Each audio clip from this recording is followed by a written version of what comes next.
Good morning. This is a podcast, Ancient Rome Today, Panem et Circenses. This is a famous saying that has ancient origins. It means bread and circuses, or bread and games. We have slightly touched upon the topic of games in ancient Rome in the previous episode, so it's time to talk about bread today. Century by century, bread and games remain relevant for many people around the world. If we want to have fun, we usually go to the stadium, circus, cinema, or other shows, right?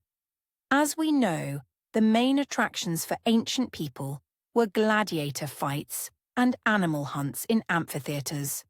Today, if you need a piece of bread, you can go to the nearest grocery shop and find at least 10 types of bread. No matter whether you live in a large city or a small village. But what did the ancient people do to get bread? How was food supplied to the cities? Where was it possible to buy it?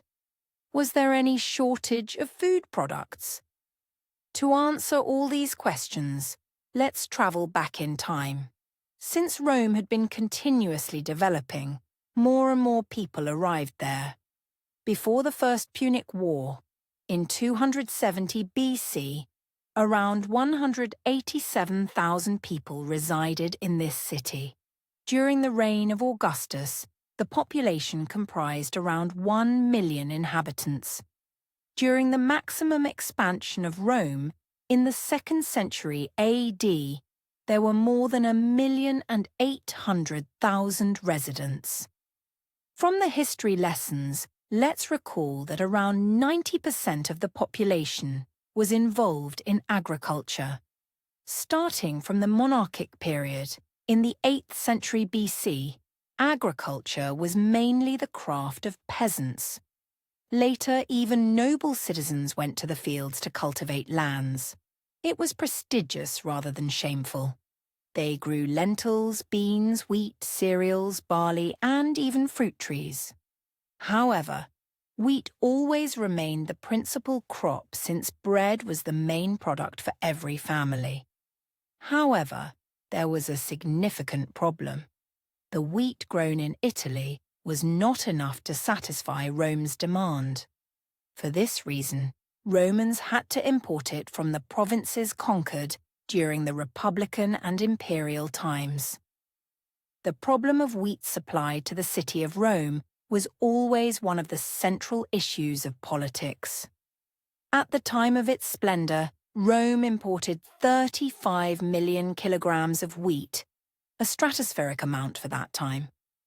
The imported wheat came from various areas, including Sicily, Sardinia, Egypt, and Africa.